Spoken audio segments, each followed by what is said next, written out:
Nightwing issue 11, Tim Seeley writing, Marcus Toe on art. I love what they're doing with Nightwing right now.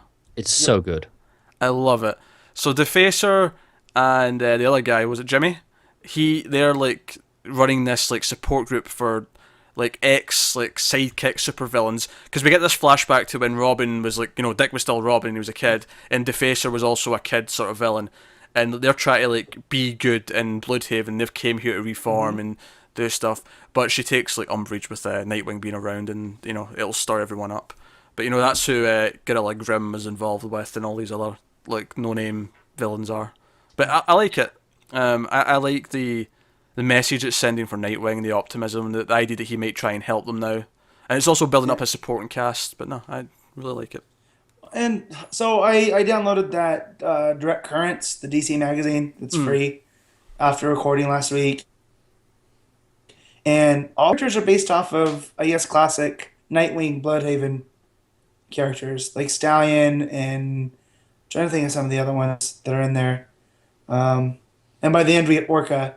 Rusty, Orca. Which, by the way, anything, Orca, King Shark related, giant fish monster. Yeah. I'm cool, I'm down with. Yeah. So that's cool that Seeley's reintroducing, like, they're treating it as like, the Dixon early Nightwing stuff is real cool, but we can't make it apply now. But we'll give you our version of it. Yeah, so, it feels like it's such a colourful, like, ragtag group of misfits, and I kind of like that. And the idea that they're actually trying to reform and do some good in Bloodhaven is pretty cool. Yeah, and the whole thing of them wearing their costumes was, what's her name? What's Defacer's real name? Defacer, Sang, something Sang. Sean Sang, there you go. Sean, yeah. It was Sean's idea for them to, like, come to terms with who they are. And it's not the uniform that defines them, it's their actions. And she's, basically saying this to Nightwing as he's in costume. So I kind of like that parallel there. Yeah. And throughout this, you got this theme of Nightwing learning to trust and, being someone that people can turn to, like Dick should be. This pillar that people come to for help. Yeah. Yeah. Well, and he's wary of it because he's like, I hung out with the villain last time. It didn't end up so well. Yeah, because Raptor obviously has left an impression on him. So, but obviously, I feel like this is going a different way. This is going to the place where he's going to help these people. He's going to try and help them, and it's going to give him a supporting cast. And Defacer gets arrested at the end, and like he tries to help, and the cops are like being catty because there's a big billboard with him on it because the marketing person for tourism in the city's using him to market the place. Also, I loved the joke where they said, "Oh, couldn't we have got a shot from the back?" Yeah. I'm wondering if a marketing person has ever slighted Seeley, because he seems to be really taking it to him. It's true. It's true. This issue.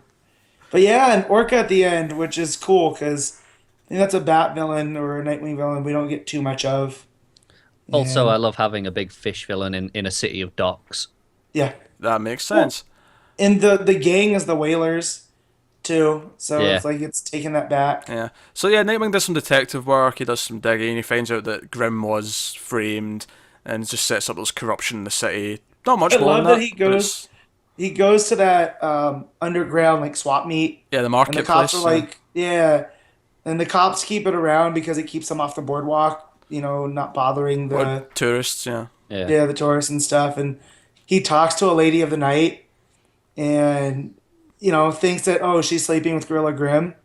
He's like, oh no, we just reenact King Kong because he needs to feel like a powerful gorilla. Pays me well for it too. So I just kind of like that idea that he carries her up because he lives in this Connex suspended from a crane, that he just carries her up there and then, they just kind of hang out. So. Yeah. I also, the thing I liked is him mentioning how his apartment is above like this home for the blind, so they won't see him come in and go in. Come and go. Nightwing, Yeah. Yeah, that's a nice touch. Yeah, all around great issue. Like, I like Seeley. I do... Pete, you should try to go back and read Grayson if you have time. This does feel like such a successor to it as well. That it really works. I will say I loved it, the flashback when he's Robin with Batman, that the art like has this... It looks like a flashback. It looks like...